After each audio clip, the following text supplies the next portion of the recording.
அன்னைக்கு நைட்டு அர்ஜுனுக்கு தூக்கம் வரல, ஒரு டிஸ்டர்பன்ஸ். அவன் யோசிக்கிறான், அவனுக்கு எப்போ எது கேட்டாலுமே அவன் ஒரு கல்யாணத்துக்கு முன்னாடி அவன் எப்போ கேட்டாலும் அவங்க அம்மா எதை வேணாலும் செஞ்சு தருவாங்க. அவன் சிக்காக இருக்கும்போது டே அண்ட் நைட் தூக்கம் இல்லாமல் அவங்க அம்மா அவனை பார்த்துருக்காங்க. அதை தாண்டி அம்மா அவனுக்கு எவ்வளோ சாக்ரிஃபைஸ் பண்ணியிருக்காங்க. இது எல்லாமே அவனுக்கு டிஸ்டர்ப் பண்ணிச்சு. ஆனால் ஏன் அம்மாவுக்கு நம்ம ரெஸ்பெக்ட் அப்படின்றது ஒன்று கொடுக்கல அப்படின்னு. ஆஸ் யூஷுவல் நெக்ஸ்ட் டே வருது. வைஃப் மறுபடி அம்மாவே ஏதோ பேசுகிறான். அன்னைக்கு அர்ஜுன் அமைதியாக இல்லை, அவன் பேசினான். என்ன தெரியுமா, இன்னைக்கு நான் இங்கே இருக்கிறேன் அப்படின்ற ரீசனே எங்கள் அம்மாவால் மட்டும்தான். உனக்கு நான் லவ் கொடுப்பேன், ரெஸ்பெக்ட் கொடுப்பேன், but not at the cost of hurting my mother.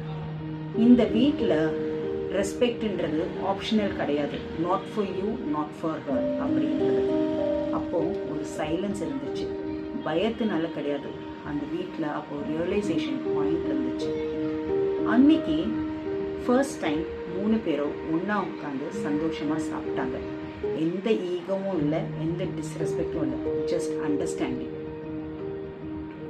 உங்கள் அம்மாவையே உங்கள் வீட்டில் ஒரு ஸ்ட்ரேஞ்சர் மாதிரி யோசிக்க வைக்காதீங்க.